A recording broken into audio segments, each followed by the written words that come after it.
In the opulent Wellington estate, a modest software engineer was about to face devastating humiliation. What started as her brother's engagement party took a shocking turn when she came face to face with calculated cruelty. Elise Davis wasn't your typical struggling tech worker. For years, she had secretly built a multi-million-dollar empire, known for her strategic brilliance and fierce family loyalty. When she encountered Isabella Wellington's public rejection, she had no idea she was about to unleash her most dangerous instincts. Elise made a phone call that would lead to total warfare. What began as humiliation would become revenge. The Wellingtons would never recover. Before we jump back in, tell us where you're tuning in from, and if this story touches you, make sure you're subscribed, because tomorrow, I've saved something extra special for you. Elise Davis stood at the edge of the Wellington estate's manicured driveway, her weathered Honda Civic looking like a stray dog among the parade of luxury vehicles.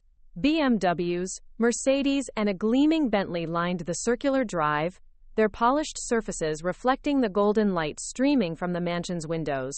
She adjusted her navy blazer, the nicest piece in her deliberately modest wardrobe, and fought the urge to turn around and drive home.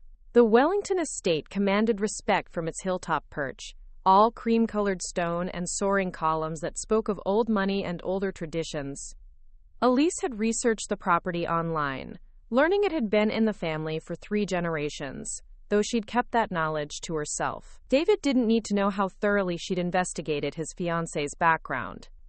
Through the tall windows, she could see figures moving in elegant clothing, their laughter carrying on the evening breeze. Her stomach tightened. This wasn't her world, and everyone here would know it the moment she walked through those doors. "You can do this," she whispered to herself, the same words she'd used before every major presentation in her tech career. The irony wasn't lost on her. She'd faced down venture capitalists and Fortune 500 CEOs without breaking a sweat, but the thought of making small talk with David's new social circle made her hands shake. She walked up the stone steps, her sensible flats silent against the granite. A uniformed valet opened the heavy oak door before she could knock, his professional smile never wavering as he took in her appearance. "Good evening, miss. May I take your jacket?" "I'm fine, thank you." Elise stepped into the foyer, immediately overwhelmed by the opulence. Crystal chandeliers cast rainbow prisms across marble floors. Fresh flowers, orchids, and roses that probably cost more than her monthly grocery budget filled massive vases positioned throughout the space. The sound of conversation and clinking glasses drew her toward the main reception room. She paused at the threshold, scanning the crowd for David's familiar face. There, by the fireplace, his arm around Isabella Wellington, both of them laughing at something an elderly man in an expensive suit had said. David looked different. Happy, yes, but also slightly tense around the edges, the way he got when he was trying too hard to impress. His suit was new, definitely new, and probably worth more than Elise's rent. Isabella had her hand possessively on his arm, her diamond engagement ring catching the light like a tiny star. Elise had to admit Isabella was beautiful. Tall and willowy, with platinum blonde hair swept into an elegant chignon and a cocktail dress that probably cost more than Elise's car payment. She moved through the crowd with the easy confidence of someone who'd never questioned her place in the world. "Elise!"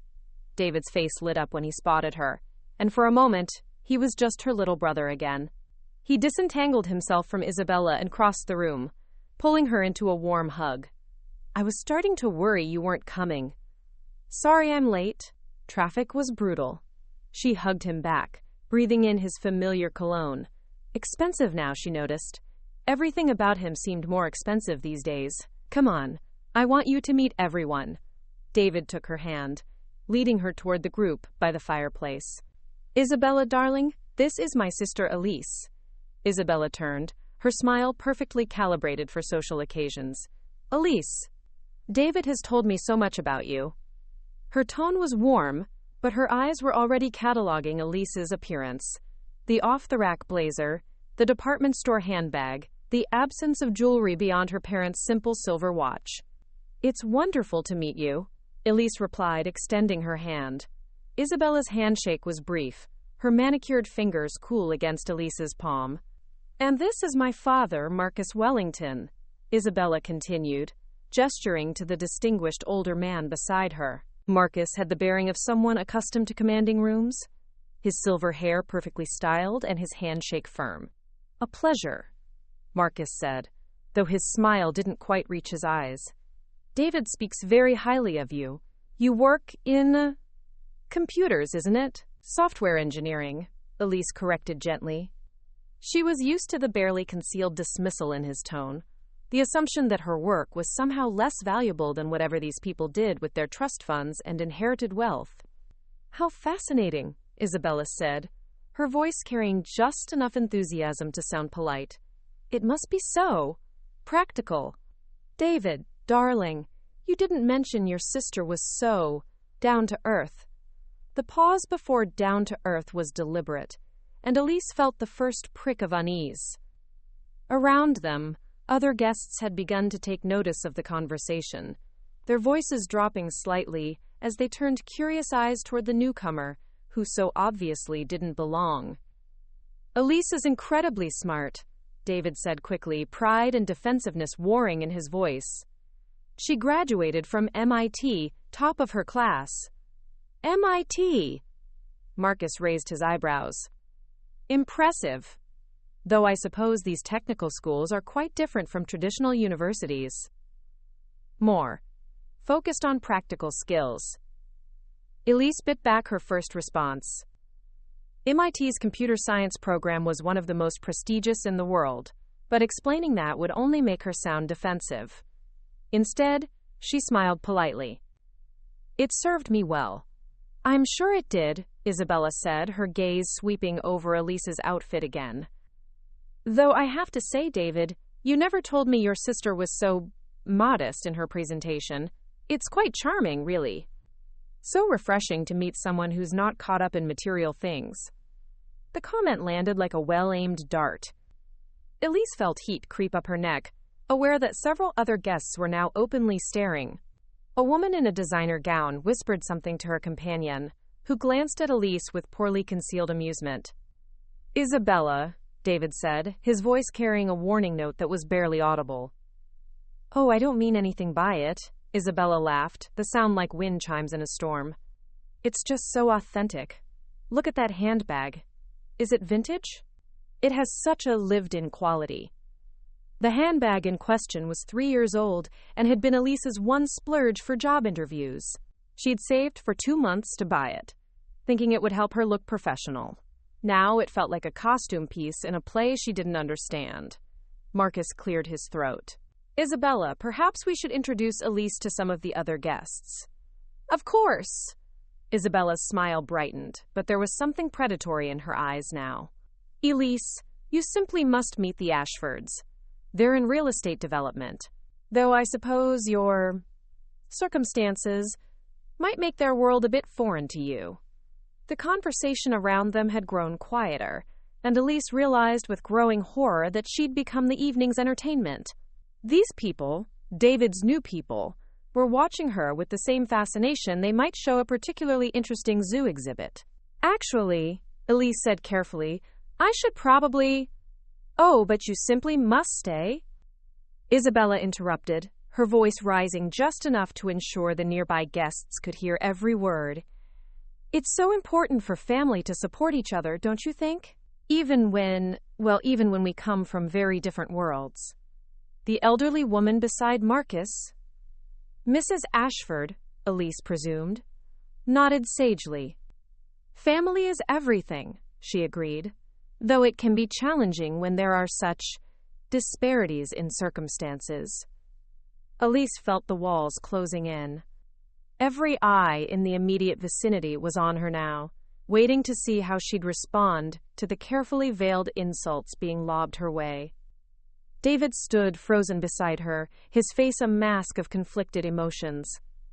"I'm sorry," Elise said quietly. "Disparities?" Isabella's laugh tinkled like breaking glass. "Oh, darling, I don't mean anything hurtful. It's just that—" She gestured vaguely at Elise's appearance, then around the opulent room. "Well, look around. This is David's world now. our world. And while I'm sure you're perfectly lovely in your own sphere, you have to understand that fitting in here requires a certain level of, how shall I put this delicately? Isabella, David said again, louder this time. But Isabella was in full flow now, her voice carrying clearly across the room. I'm just saying that David deserves to surround himself with people who can match his ambitions. People who understand what it means to live at a certain standard.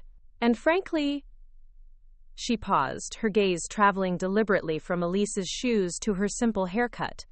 Frankly, darling, you're simply too poor for this family. The words hung in the air like smoke from a gunshot. Conversations around them died completely as the blunt cruelty of the statement sank in. Elise felt as if she'd been slapped, the blood draining from her face as the humiliation washed over her in waves. David's mouth opened and closed soundlessly. For a moment, Elise thought he might actually defend her, might find the courage to tell his fiancée that she'd crossed a line that couldn't be uncrossed.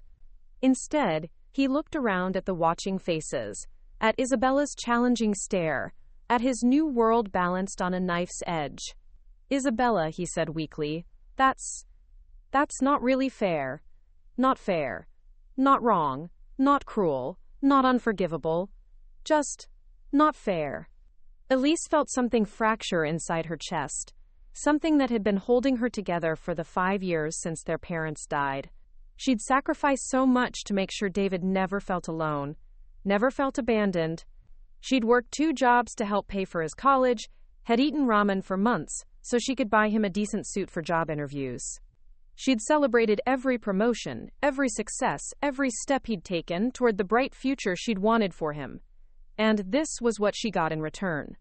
Abandoned in a room full of strangers who saw her as nothing more than an embarrassing reminder of David's humble origins.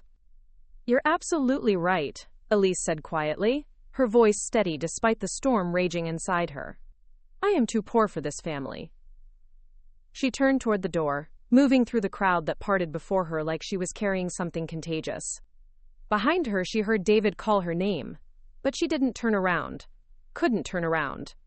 The valet handed her the keys to her Honda without comment, though she caught the sympathetic look in his eyes. Even he had heard what happened inside. Elise sat in her car for a long moment, her hands gripping the steering wheel as she fought to keep her breathing steady. Through the mansion's windows, she could see the party continuing as if nothing had happened. David was back at Isabella's side, his face flushed as she spoke animatedly to their circle of friends, probably explaining away his sister's dramatic exit, smoothing over any awkwardness that might linger. She pulled out her phone and scrolled through her contacts until she found the number she was looking for. Richard Blackstone, her financial advisor, answered on the second ring. Elise? Everything all right? It's rather late for a business call. Richard, she said, her voice perfectly calm now, I need you to liquidate some assets. I'm going to make a rather large purchase.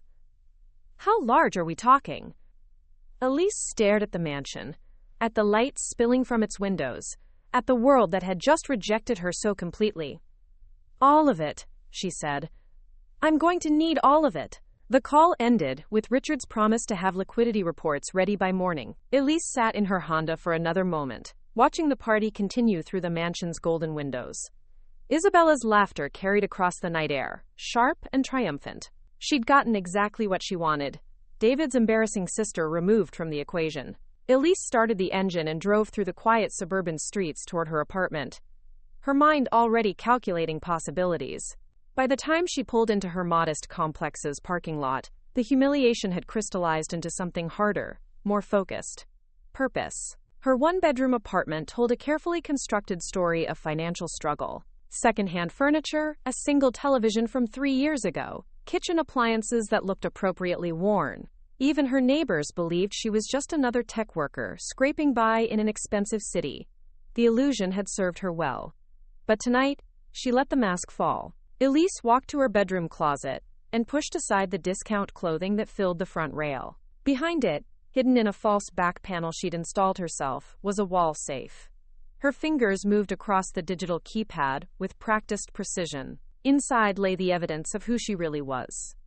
Multiple passports, each bearing her name but different addresses. Bank statements from institutions in 3 countries. Legal documents outlining her ownership of shell companies, patents, and investment portfolios. And at the very back, a single photograph, herself shaking hands with the CEO of Meridian Technologies, the day they'd acquired her startup for $47 million. She pulled out her real laptop, not the deliberately outdated model she used for appearances. This machine contained access to accounts that would make the Wellingtons' old money look like pocket change. Her fingers moved across the keyboard, logging into systems that tracked her various investments and holdings. The numbers on the screen told a story Isabella Wellington could never imagine. What had started as a small cybersecurity company 5 years ago, built in this very apartment while she ate ramen and worried about David's college tuition, had grown into something extraordinary. 3 successful exits, each one larger than the last. Patents licensed to Fortune 500 companies. Venture capital investments that had returned tenfold. She'd lived like a pauper while building an empire. The apartment's intercom buzzed, interrupting her research. Elise frowned at the clock. Nearly midnight. She walked to the panel and pressed the button. Elise? It's Elena. I know it's late, but I saw your location moving and... Are you okay? Elena Vasquez. The only person who knew even pieces of the truth, though not the full scope of it. Elise buzzed her up, quickly closing the laptop and returning it to the safe. By the time Elena knocked, the mask was mostly back in place. God, you look terrible, Elena said the moment Elise opened the door. What happened at the party?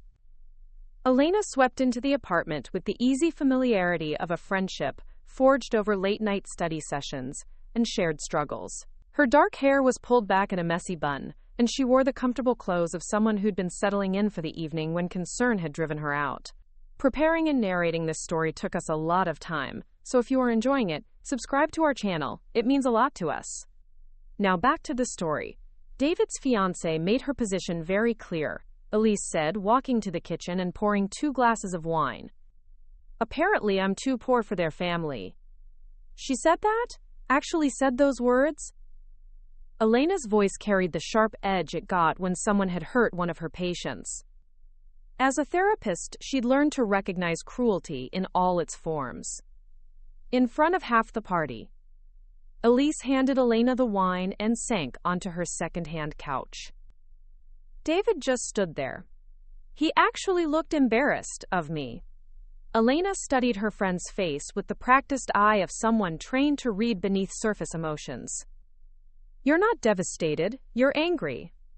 I'm planning. Elise. Elena's voice carried a warning.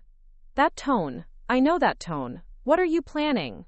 For a moment, Elise considered maintaining the lie she'd lived for so long. Elena knew she was smart, knew she worked in tech, but she'd carefully cultivated the image of someone struggling to make ends meet. The modest apartment, the secondhand clothes, the careful budgeting, it had all been performance. But tonight, sitting in the aftermath of Isabella's cruelty, the weight of the deception felt unbearable. What do you know about Rosewood Manor? Elise asked, instead of answering directly. The wedding venue? That beautiful place in the hills? Elena frowned. Don't tell me that's where they're having the ceremony. Isabella's dream venue. Apparently she's been planning this wedding there since she was 12. Elise took a sip of wine, savoring the irony. What would you say if I told you I could buy it? I'd say you've had too much wine. Elena laughed, then stopped when she saw Elise's expression. Wait, you're serious? Elise, that place costs $12 million. I checked. Elise set down her glass and walked back to the bedroom. Elena followed, watching in growing confusion as Elise opened the safe and pulled out a single bank statement. Elena's eyes widened as she scanned the numbers. This can't be real. The cybersecurity company I built? Meridian Technologies bought it last month. $47 million. Elise's voice was steady, matter-of-fact, plus returns on previous investments, patent licensing, and a few other ventures. Total liquid assets as of this morning, just over $63 million. Elena sank onto the bed, the statement still in her hands. You're rich. You're actually rich. All this time. She gestured around the modest apartment. Why? The question Elise had been dreading. How do you explain to someone that wealth felt like a betrayal of everything your parents had taught you? That success came with guilt when your brother struggled with student loans? That invisibility felt safer than the target that money painted on your back? Because I watched what money did to our parents, Elise said quietly. They built a small business from nothing, and success changed them, changed us. David was 8 when Dad started talking about maintaining our position and, quote, protecting our assets. The accident happened while they were flying to close some deal that was supposed to secure our future. Elena's expression softened with understanding. So you've been hiding. I've been protecting David. Do you know how many women have tried to use him to get to me over the years? How many friends disappeared when they realized I couldn't afford the lifestyle they wanted? Elise took the statement back, her fingers tracing the numbers that represented years of careful work. I gave him a normal relationship, a normal life. Isabella fell in love with who he really is, not what he could provide. Except she didn't, Elena said gently. Did she? The words hit like cold water. Elise's research into the Wellington family had revealed uncomfortable truths. Their financial struggles, Isabella's pattern of dating men well above her means, the desperation hidden beneath their polished facade. No, Elise admitted. She didn't. Elena stood and paced to the window, her therapist mind clearly working through the implications. So what happens now? You can't just buy a wedding venue out of spite. Why not? Elise pulled out her real laptop again, fingers flying across the keyboard. Isabella thinks I'm too poor for their family. Maybe it's time she learned what poor really looks like. Elise, listen to yourself. This isn't you. You don't use money as a weapon. I've never needed to before. The laptop screen filled with real estate listings, property records, financial documents. But Isabella made this about money. About worth. About who belongs and who doesn't. Elena moved behind her, watching the information scroll past. And you're going to prove your worth by destroying her wedding? I'm going to prove that she never deserved David in the first place. Elise's fingers paused over the keyboard. Look at this. The screen showed a series of engagement announcements from society pages over the past 3 years. Isabella Wellington, engaged to different men, all wealthy, all ultimately broken engagements when better opportunities arose. She's done this before, Elena breathed. 3 times. Each time, something better came along. Elise clicked through photographs showing Isabella at various charity galas, always with different escorts, always men who could enhance her social position. David isn't her great love. He's her latest mark. Elena was quiet for a long moment, studying the evidence. When she spoke, her voice carried the careful neutrality she used with patience approaching dangerous decisions. And if you're wrong? If she really does love him? Elise closed the laptop and looked at her friend. Then she'll prove it when everything else falls away. The apartment fell silent except for the distant hum of traffic. Elena sat back down on the bed, her wine forgotten. You're really going to do this, she said. It wasn't a question. Isabella Wellington thinks I'm too poor to be part of her family, Elise said, standing and walking to the window that overlooked the city lights. Tomorrow, she's going to learn that she's too poor to keep the venue she's dreamed about her entire life. Behind her, Elena sighed. God help us all. The morning sun cast harsh shadows across Elise's laptop screen as she reviewed the final documents. Elena had left hours ago, her parting words a mixture of concern and resignation. Just remember who you really are when this is over. Now, at 7 a.m. sharp, Elise sat across from her legal team in the sterile conference room of Blackstone and Associates. Richard Blackstone adjusted his wire-rimmed glasses as he spread the acquisition papers across the mahogany table. The Wellington venue inquiry came through last night, Richard said, his voice carrying the careful neutrality of a man accustomed to wealthy clients' eccentricities. Rosewood Manor. The owner, James Morrison, has been struggling financially since his wife's death 2 years ago. He's been quietly exploring a sale. Elise studied the property assessment with the same intensity she'd once brought to analyzing code vulnerabilities. $12 million for the manor, grounds, and business assets. The asking price would drain a significant portion of her liquid assets, but the psychological impact would be worth every penny. I want the transaction completely anonymous, she said. Shell company, offshore accounts, whatever it takes. Morrison can't know who's buying, and neither can anyone else. Her attorney, Sarah Chen, looked up from her tablet. That's unusual for a property this size. The seller will want assurances about the buyer's intentions. Tell him the buyer plans to honor existing contracts and maintain the venue's reputation. Elise's fingers drummed against the table. That should be enough. What she didn't say was that Isabella's contract would be the first casualty of the transition. Richard slid a tablet across the table. Wire transfer authorization. Once you sign, the funds move within the hour. Elise stared at the screen, her finger hovering over the signature pad. 48 hours ago, she'd been content living her careful lie, protecting David from a distance, maintaining the illusion of poverty that had kept them both safe. Isabella Wellington had destroyed that peace with 6 words. Elise signed with a flourish. 27 minutes later, James Morrison's phone rang in his cluttered office above the manor's kitchen. The conversation was brief, professional, devastating. A corporate buyer had made an offer he couldn't refuse. The wire transfer was already pending. 3 miles away, Isabella Wellington's phone buzzed with a text from the venue coordinator. We need to talk. Emergency meeting this afternoon. 3 miles away, Isabella Wellington's phone buzzed with a text from the venue coordinator. We need to talk. Emergency meeting this afternoon. That had been yesterday. Now Elise stood at the iron gates of Rosewood Manor, her stomach tight with anticipation and something that might have been guilt. The manor rose from manicured gardens like something from a fairy tale, all honey-colored stone and climbing roses. Terraced lawns swept down toward a small lake, where white swans drifted between lily pads. It was the kind of place that existed in wedding magazines and childhood dreams, exactly the sort of venue that would be impossible to replace on short notice.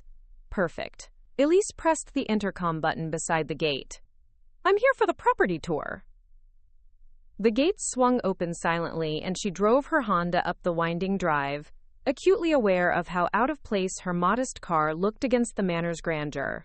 A groundskeeper pruning hedges paused to watch her pass, his expression curious. She parked beside a weathered pickup truck and walked toward the main entrance. Before she could knock, the heavy oak door swung open to reveal a man in his early 40s, his dark hair touched with premature gray and his flannel shirt stained with what looked like paint. You must be from Meridian Holdings, he said, his voice carrying barely contained hostility. I'm James Morrison. Ms. Davis, Elise replied, extending her hand. His grip was firm but brief, his hazel eyes studying her with the same wariness she'd seen in her own reflection lately. I'll be honest, James said, stepping aside to let her enter. I wasn't expecting someone so young. When my lawyer said corporate acquisition, I pictured men in suits with clipboards. The foyer took her breath away. Soaring ceilings, supported by hand-carved beams. A crystal chandelier that cast rainbow patterns across cream-colored walls. Fresh flowers arranged with an artist's eye for color and proportion. It was elegant without being ostentatious, romantic without being cloying. It's beautiful, Elise said, and meant it. My wife designed the interior. James's voice softened for a moment before hardening again. Though I suppose that's irrelevant to your corporation's plans. He led her through rooms that spoke of love and attention to detail. The ballroom featured floor-to-ceiling windows overlooking the gardens, its hardwood floors polished to mirror brightness. The catering kitchen was restaurant quality but somehow maintained a homey warmth. Every space flowed seamlessly into the next, creating an atmosphere of intimate elegance. How long have you owned this place? Elise asked as they stepped onto a terrace overlooking the lake. Built it 15 years ago, James replied, his hands gripping the stone balustrade. Sarah and I, we wanted to create something special, Somewhere couples could start their lives together in a place that understood what love actually means. The pain in his voice was unmistakable, and Elise felt an unexpected stab of guilt. This wasn't just a business transaction to him. It was the dismantling of a dream, the final severance from a life he'd built with someone he'd lost. "I'm sorry for your loss," she said quietly. James's laugh was bitter. "Are you? Because your employers didn't seem particularly concerned about the emotional cost when they made their offer. 36 hours from inquiry to sale. That's not business. That's a corporate raid." Heat crept up Elise's neck. "I'm sure they didn't mean what? To destroy something beautiful for profit?" James turned to face her, his eyes blazing. "Do you have any idea what this place represents? I've hosted over 300 weddings here. 300 couples who trusted me to make the most important day of their lives perfect." "And you've done an amazing job," Elise said, meaning it. "The venue is extraordinary." "Was extraordinary," James corrected. "Now it's just another asset in someone's portfolio." They stood in uncomfortable silence, watching the swans glide across the lake's surface. Elise found herself cataloging details. The way James's eyes softened when he looked at the gardens, the careful maintenance of every surface despite his obvious financial struggles, the genuine pride he took in what he'd created. This wasn't some faceless corporation she was hurting. This was a man who'd poured his heart into creating something beautiful, something that honored the memory of the woman he'd loved. "Can I ask you something?" James said suddenly. "The Wellington wedding. It's scheduled for next month. Have your employers decided what they're doing about existing contracts?" Elise's stomach dropped. "What about the Wellington wedding? Isabella Wellington. She's been planning this wedding here since she was practically a child. Her family's been coming to events here for years." James's expression grew troubled. "She called me yesterday in tears. Apparently someone told her the venue had been sold and her contract might be voided." The pieces clicked into place with sickening clarity. Isabella knew. Somehow, she already knew about the sale, and she was in full panic mode trying to save her perfect wedding. Elise struggled to find words that wouldn't reveal too much. "I'm not sure about the contracts." James studied her face with sharp intelligence. "You know her, don't you? Isabella Wellington. I can see it in your expression." Elise's careful mask was slipping. "Why do you say that?" "Because you look like someone who's just realized they might have hurt an innocent person." James stepped closer, his voice gentle but probing. "What's really going on here, Ms. Davis? This isn't just about corporate acquisition, is it?" Standing in the garden James had built as a monument to love, facing the genuine concern in his eyes, Elise felt the full weight of what she'd set in motion. This man, this stranger who clearly cared about his client's happiness, was looking at her with something approaching compassion, even as she systematically destroyed his life's work. "It's complicated," she whispered. "It always is," James replied. "But someone's going to get hurt in these complications. The question is whether you're okay with that." James's question haunted Elise during the drive back to the city. Someone's going to get hurt in these complications. The question is whether you're okay with that. She wasn't okay with James getting hurt. That much had become painfully clear. But Isabella? David? The tangled web of lies and manipulation that had brought them all to this point? That was harder to parse. Her phone buzzed with a text from her private investigator. "Wellington family financials complete. You're going to want to see this." Marcus Chen had been Elise's go-to researcher for due diligence on potential business partners. Discreet, thorough, and expensive. He specialized in uncovering the secrets people preferred to keep buried. His office occupied the top floor of a gleaming downtown high-rise, all glass and steel that spoke of serious money and serious results. "The Wellington empire is smoke and mirrors," Marcus said without preamble as Elise settled into the leather chair across from his desk. He slid a thick folder toward her, his expression grim, their leverage to the hilt and hemorrhaging cash. Elise opened the folder to find bank statements, property records, and credit reports that painted a devastating picture. The Wellington estate carried 3 mortgages. Marcus Wellington's investment firm had been quietly liquidating assets for the past 18 months. Credit cards maxed out, payments missed, creditors circling. How bad? She asked, though the numbers were already telling the story. 6 months, maybe less, before bankruptcy. Marcus pulled up additional documents on his tablet. Marcus Wellington's gambling addiction cost them everything. High-stakes poker games, sports betting, private casino trips to Monaco. He's down approximately $12 million over the past 3 years. The irony wasn't lost on her. $12 million. Exactly what she just spent on Rosewood Manor. The amount that could have saved the Wellington family was now tied up in her revenge plot. And Isabella? Elise asked, though she suspected she already knew. Smart girl. She's been positioning herself for this outcome. Marcus slid another set of documents across the desk. 3 previous engagements, all to wealthy men. Each relationship lasted long enough to establish herself in their social circles, then ended when better opportunities arose. The photographs told the story Marcus's words couldn't capture. Isabella at charity galas, always with different escorts. A tech entrepreneur, an oil heir, a pharmaceutical executive. Each man handsome, successful, and obviously infatuated. And in every photo, Isabella's smile carried the same calculated warmth Elise had seen at the engagement party. David isn't her first mark, Elise murmured. Or her last, if this one doesn't work out. Marcus highlighted a section of his report. The pattern is consistent. She targets men who are successful, but not established enough to be suspicious of her motivations. Usually younger sons or self-made types who haven't learned to spot gold diggers. David fit the profile perfectly. Successful but not wealthy, charming but naive about women like Isabella. The kind of man who would interpret her attention as genuine affection rather than calculated strategy. There's more, Marcus continued. Isabella's been quietly selling jewelry and designer items over the past 6 months.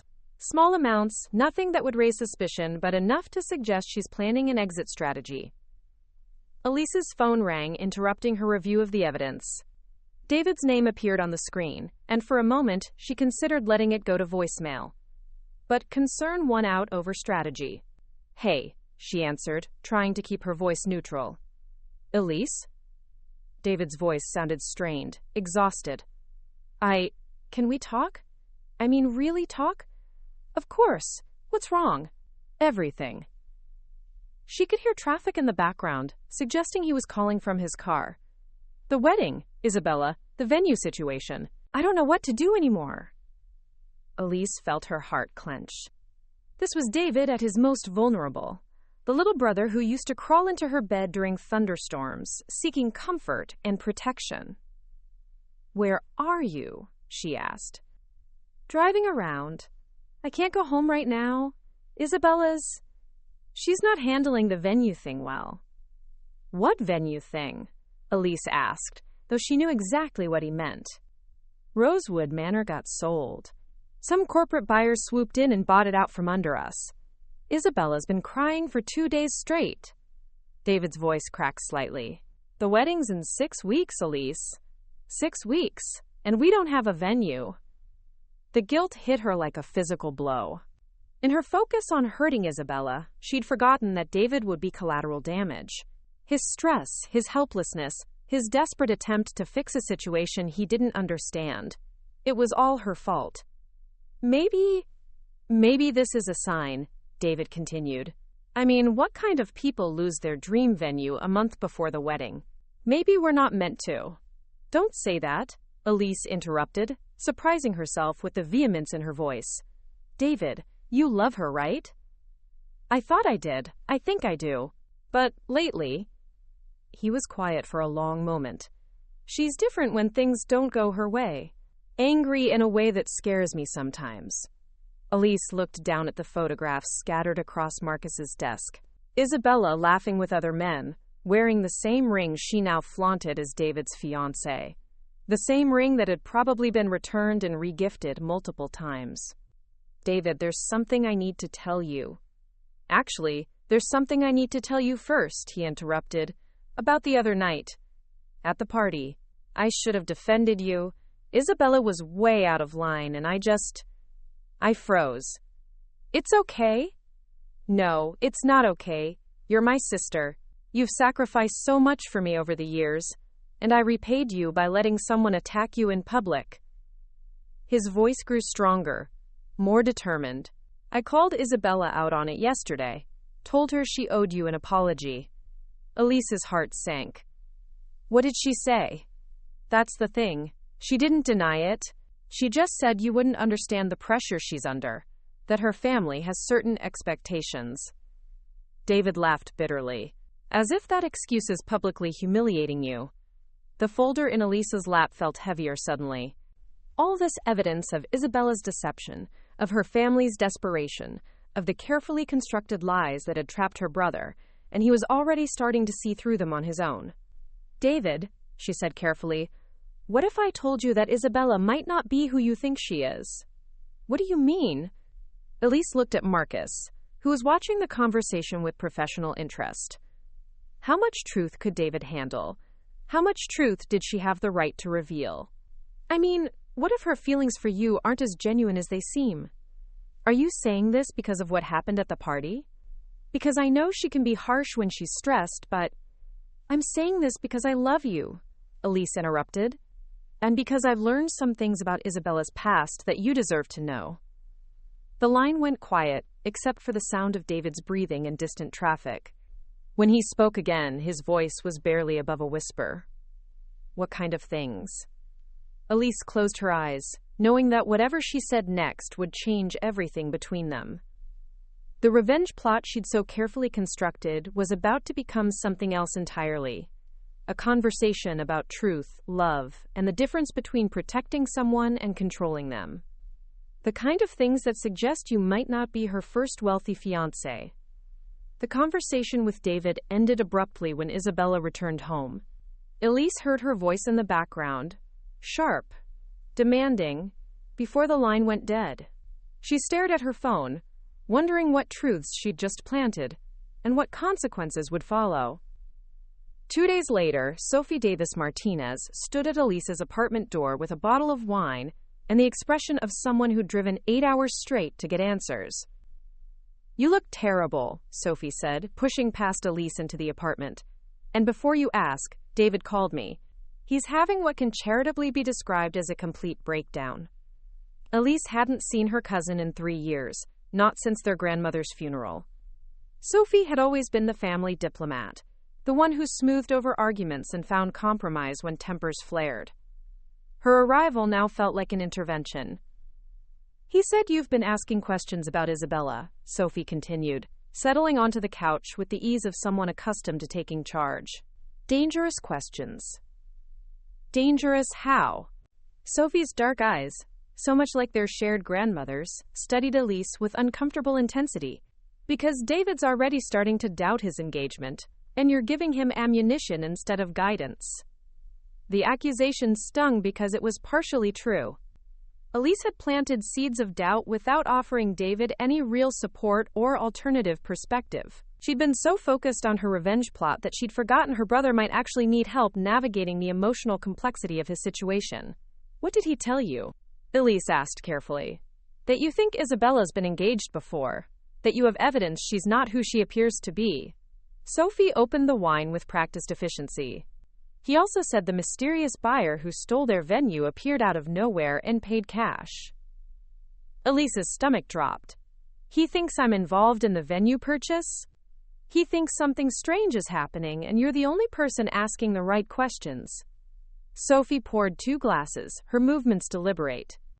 "David's not stupid, Elise. He's naive sometimes, but he knows when patterns don't add up." The apartment fell quiet, except for the distant hum of traffic.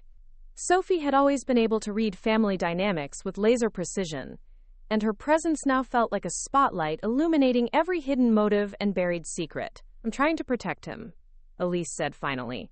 "From what? An engagement he's already questioning? A woman whose behavior is pushing him away naturally?" Sophie took a sip of wine, her expression thoughtful.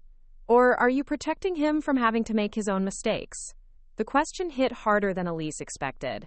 Since their parents' death, she'd taken responsibility for David's happiness, his security, his future. The idea that he might be capable of protecting himself might even be stronger than she'd given him credit for, Felt like losing her purpose. She humiliated me, Elise admitted, in front of everyone. Called me too poor for their family. And that hurt. I understand. Sophie's voice softened with sympathy. But revenge won't heal that wound, and it won't give David the wisdom he needs to navigate his own relationships. Elise looked around her modest apartment, seeing it suddenly through Sophie's eyes. The careful staging, the deliberate poverty, the elaborate lies she'd constructed to maintain her protective distance. It all felt exhausting now. There's something else, Elise said quietly. Something David doesn't know about me. Sophie raised an eyebrow. What kind of something? The kind that makes Isabella's too poor comment ironically hilarious.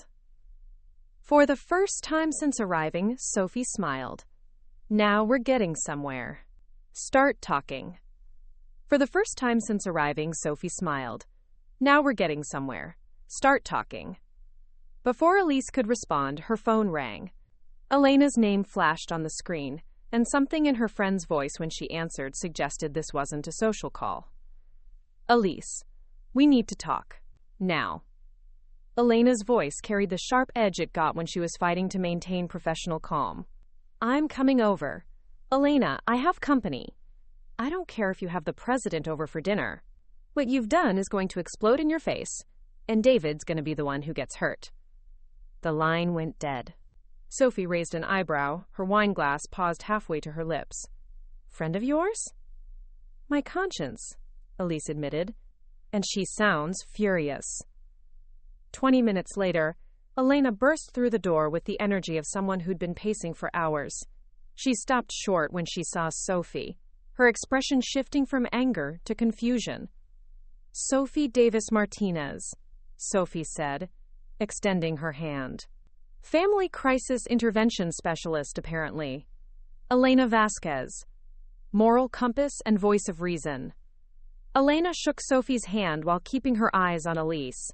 Though I'm beginning to think I'm failing at my job. Ladies, Elise said, feeling cornered by the combined force of their concern. Perhaps we could... You bought Rosewood Manor, Elena interrupted. Don't deny it. I saw the shell company paperwork on your desk when I was here Tuesday night.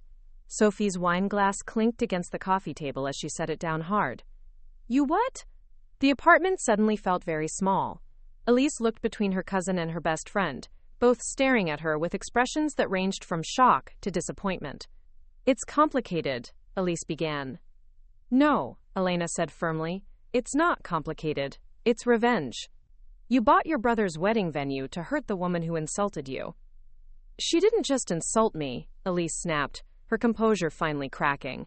She humiliated me in front of dozens of people, called me too poor for their family, and David just stood there. So you decided to prove her right? Sophie's voice carried the sharp tone of a lawyer cross-examining a hostile witness. You acted exactly like the petty, money-obsessed person she accused you of being? The words hit like a slap. Elise felt heat rise in her cheeks as the truth of Sophie's observation sank in. In her quest to prove Isabella wrong, she'd become exactly what Isabella had accused her of being, someone who used money as a weapon. You don't understand, Elise said weakly. Isabella's not who David thinks she is. I have evidence. Evidence you gathered while planning your revenge plot, Elena interrupted. Evidence that's tainted by your motivation. The sound of footsteps in the hallway made all three women freeze. Heavy, male footsteps that stopped outside Elise's door. A moment later, knocking. Firm, insistent. Elise? It's James Morrison. We need to talk. Elena's eyes widened. The venue owner? Sophie looked between them, clearly trying to piece together the growing complexity of the situation. This keeps getting better. Elise walked to the door on unsteady legs. James stood in the hallway, his expression grim. Behind him was a man she didn't recognize. Tall, well-dressed, with the bearing of someone accustomed to authority. This is Detective Reynolds, James said without preamble. He's investigating some irregularities in the sale of my property. The detective stepped forward, his badge visible in his jacket pocket. Ms. Davis? I understand you're familiar with Meridian Holdings. Elise's mouth went dry. Why would you think that? Because according to corporate filings, you're listed as the primary beneficiary of their acquisition fund. James's voice carried a mixture of anger and disappointment. The anonymous buyer who destroyed my life's work? That was you. Behind her, Elise heard Sophie's sharp intake of breath and Elena's quiet curse. The game was up, and she was surrounded by people who'd trusted her, all of them now staring at her with expressions of betrayal and disbelief. There's more, Detective Reynolds continued. We've been investigating complaints about corporate harassment and market manipulation. Several other properties in the area have received similar offers, all traced back to shell companies connected to your accounts. That's not... Elise's voice faltered. She'd been so focused on Isabella, so consumed with her revenge plot, that she hadn't considered how her actions might appear to outside observers. I wasn't trying to manipulate the market. What were you trying to do? James asked, his voice quiet but intense. Because from where I stand, it looks like you used your wealth to destroy something beautiful out of spite. The apartment fell silent, except for the sound of Elise's ragged breathing. Sophie and Elena flanked her like bookends, their presence both supportive and accusatory.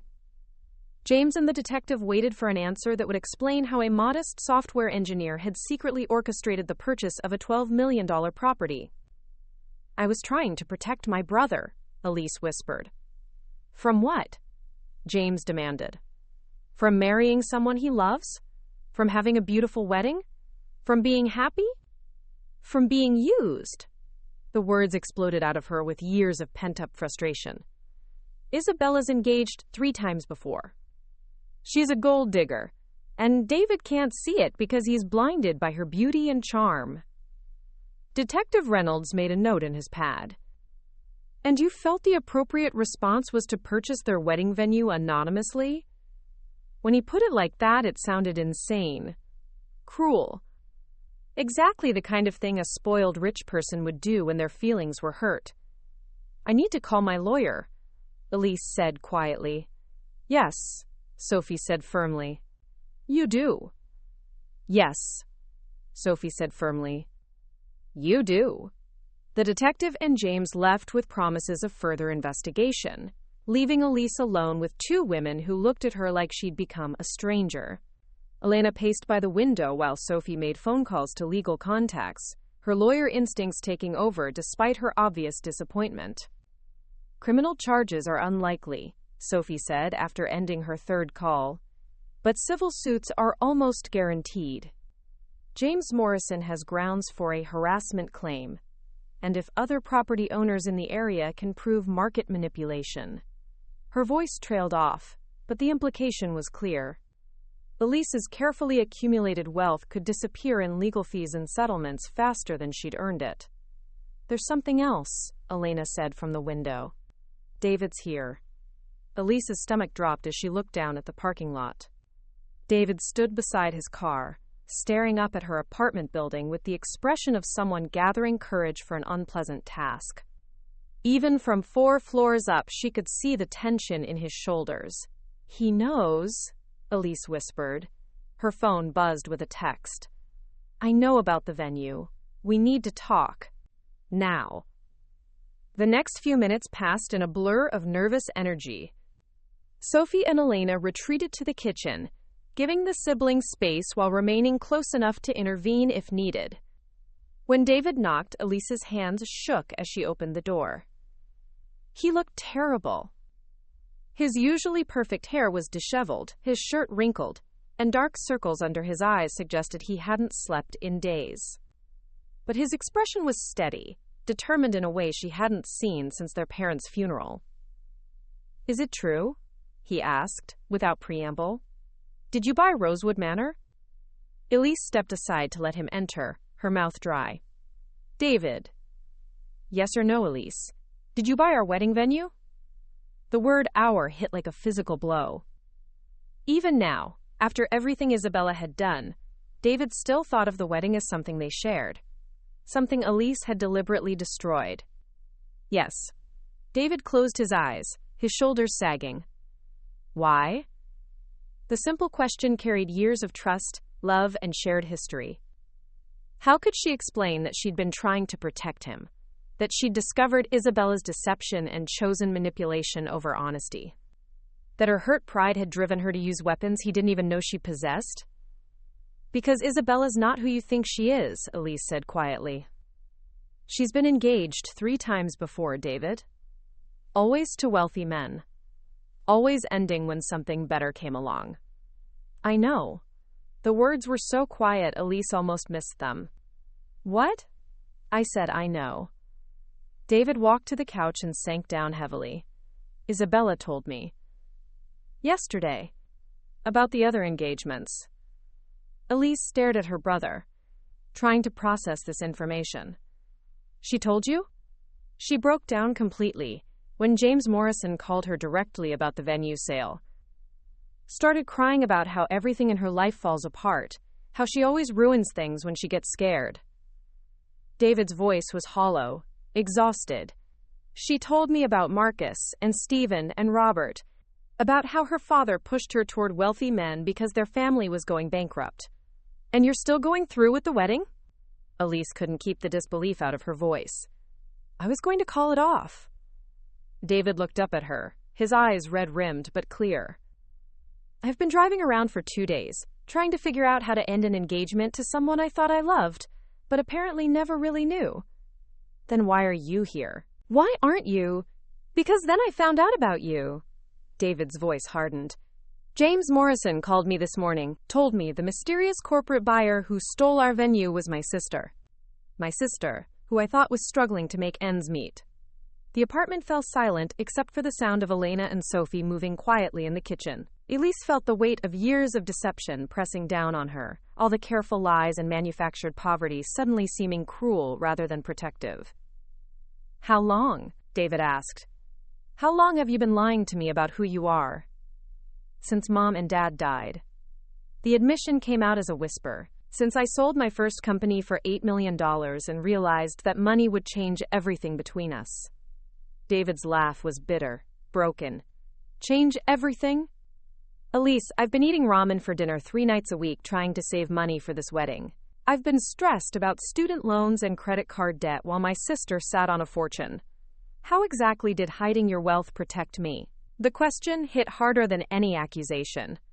Elise had told herself she was protecting David from gold diggers, from people who would use him to get to her money. But sitting here now, seeing the exhaustion and betrayal in his eyes, she realized she'd been protecting herself. From the guilt of her success, from the responsibility of wealth, from the fear that her money would corrupt the one pure relationship in her life. I thought if you knew, you'd never have real relationships. People would always wonder if you were just a way to get to my money. Like, Isabella? David's voice was quiet, dangerous. Except Isabella fell in love with me when she thought I was just a marketing executive with modest prospects. She chose me when she thought I couldn't solve her family's financial problems. The irony was devastating. Isabella had genuinely loved David for who he was, not what he could provide. Her confession about the previous engagements had been born of guilt and fear, not calculation. And Elise's interference had destroyed something that might have been real. David, I'm sorry. Are you? Because it seems like you got exactly what you wanted. Isabella's humiliated. Our relationship is in ruins, and you've proven that you're the powerful one in the family. David stood, his movements sharp with barely controlled anger. Congratulations, Elise. You won. That's not what I wanted, isn't it? David turned toward the door, then stopped. Do you know what Isabella said when I confronted her about lying to me? She said she understood why I'd want to call off the wedding. That she'd made mistakes, hurt people, and didn't deserve forgiveness. He reached for the door handle, then paused.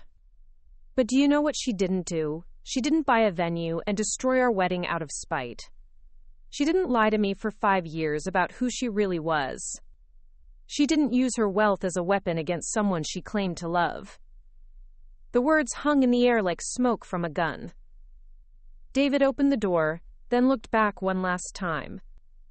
I'm calling off the wedding, he said quietly. Not because of Isabella's past, but because I can't marry someone when I don't trust my own family. when the person I thought knew me best turns out to be a stranger.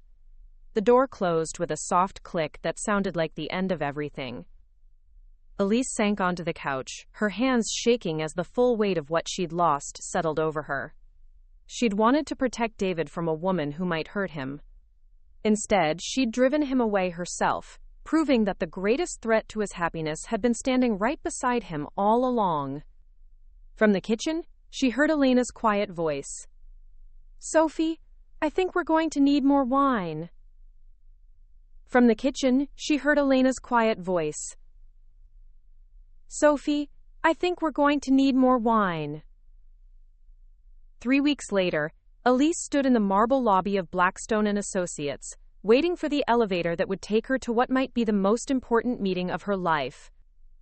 The legal settlement with James Morrison had been finalized that morning. She would retain ownership of Rosewood Manor but compensate him generously for his emotional distress and provide him with a management contract that gave him operational control. It wasn't enough to undo the damage, but it was a start. The elevator dinged softly as Elena emerged, her professional attire a stark contrast to the comfortable clothes Elise had grown accustomed to seeing her in. As David's therapist, a detail that had shocked Elise when Elena revealed it, she'd been navigating the ethical complexities of their friendship while helping David process the betrayal. "How is he?" Elise asked, the question that had consumed her thoughts for weeks. "Getting stronger," Elena said carefully. "The therapy is helping him understand that your deception wasn't really about him. It was about your own trauma from losing your parents, your fear of abandonment, your guilt about success." They walked toward the conference room where Sophie was waiting with David. The family mediation had been Elena's idea, a neutral space where they could begin to rebuild trust, if such a thing was even possible. "He's still angry," Elena continued, "but he's starting to understand the difference between your actions and your intentions." The conference room felt sterile, all polished wood and legal documents. David sat across from Sophie, his posture tense but no longer hostile. He looked up when Elise entered, and she was relieved to see something other than betrayal in his eyes. Hurt, yes. Disappointment, certainly.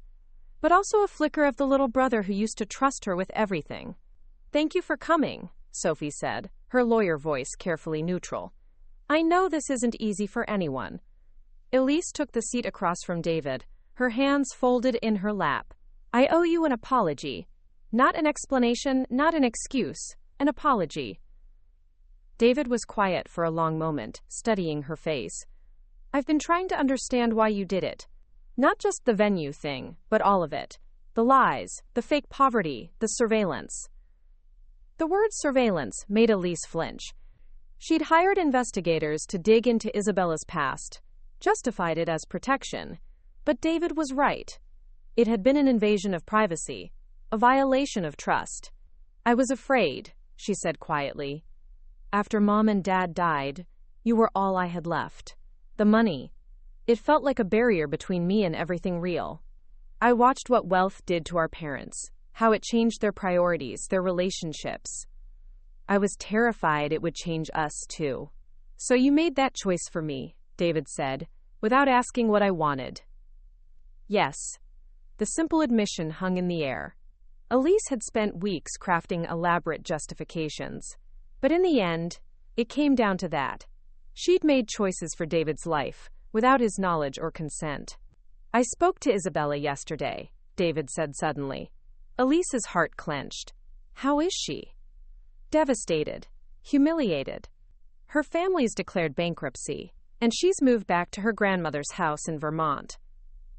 David's voice was steady, but Elise could hear the pain underneath.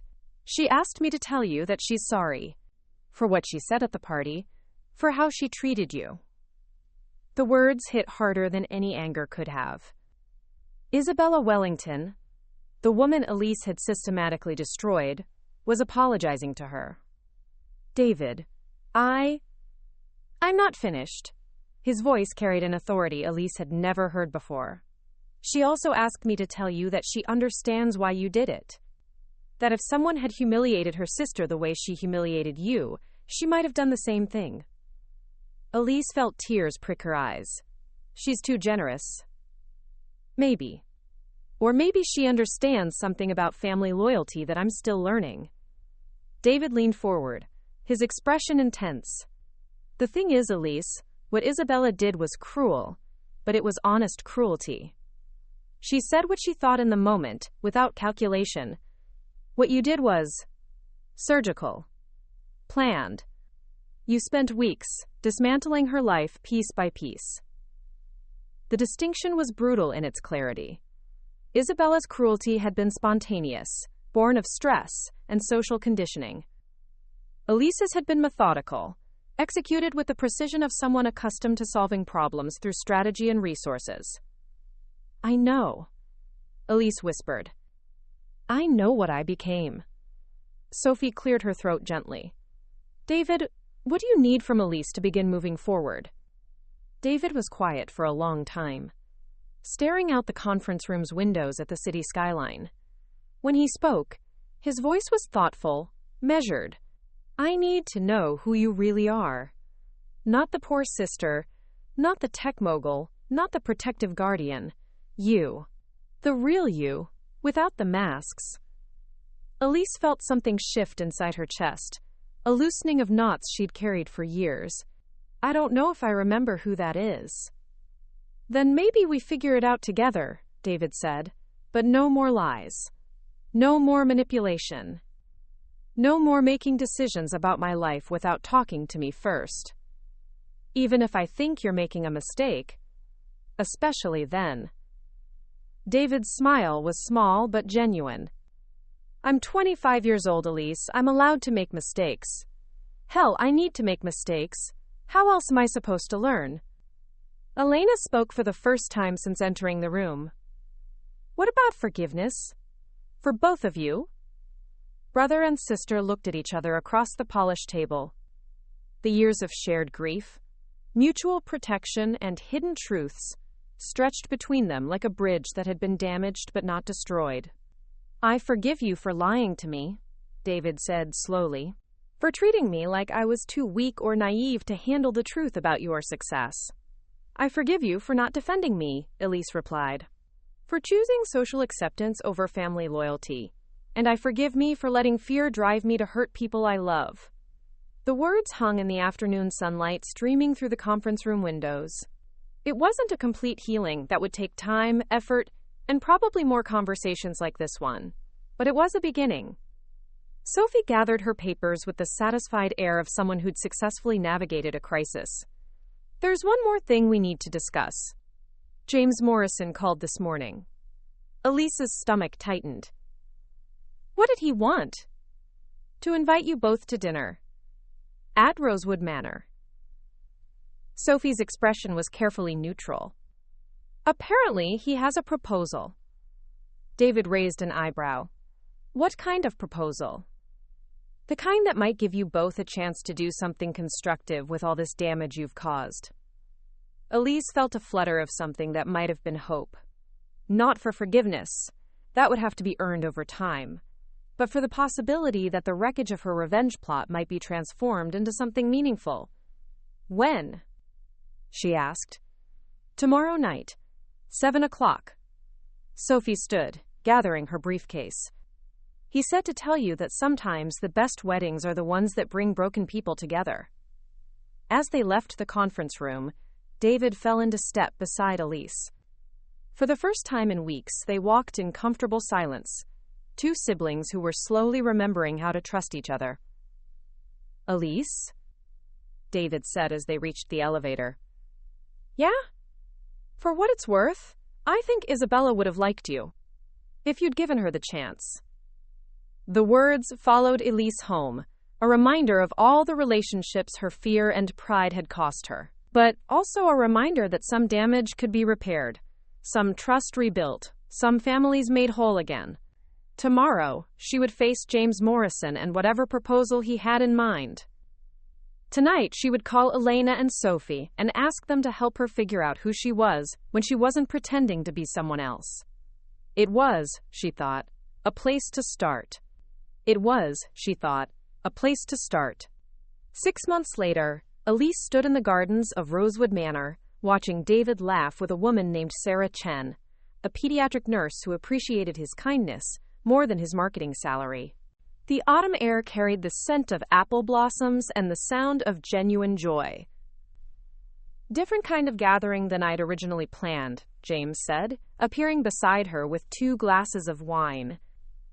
His smile was warm, tinged with the contentment of someone who'd found unexpected purpose and forgiveness. The manor had been transformed into something neither of them could have imagined, a non-profit retreat center for families in crisis, funded by Elise's wealth but guided by James's vision. Tonight's celebration marked its official opening, attended by the social workers, therapists, and family counselors who would make it a sanctuary for healing. "I never thanked you properly," Elise said, accepting the wine, "for seeing past what I'd done to what I might become." "You thanked me by choosing to become it." James gestured toward the terrace, where Elena was deep in conversation with Sophie about expanding the center's therapy programs. "Besides, I learned something about second chances from a very wise woman." Elise followed his gaze to where Isabella Wellington, now Isabella Morrison, emerged from the manor's kitchen, her chef's apron dusted with flour from the evening's catering efforts. She'd found her calling in culinary arts, trading society galas for the honest satisfaction of feeding people who needed comfort. "She's remarkable," Elise said quietly. "She is. And she's forgiven you completely, you know." James's voice carried gentle rebuke. "The question is whether you've forgiven yourself." David approached, Sarah's hand in his, both of them glowing with the contentment of people who'd chosen love over convenience. "James, this place is incredible. What you and Elise have built here." "What we've built," James corrected, including them all in his gesture. "What broken people can accomplish when they stop trying to fix each other and start healing together." As the sun set behind the manor's elegant silhouette, Elise felt something she'd almost forgotten: peace. Not the carefully controlled peace of her hidden wealth, but the messy, complicated peace of relationships built on truth. Tomorrow, she would return to her real apartment, modest but authentic, and her new job developing educational software for underprivileged children. Tonight, she would celebrate with people who knew exactly who she was: flawed, learning, forgiven. "To new beginnings," David said, raising his glass. "To honest endings," Elise replied. Up next, you've got 2 more standout stories right on your screen. If this one hit the mark, you won't want to pass these up. Just click and check them out. And don't forget to subscribe and turn on the notification bell so you don't miss any upload from us.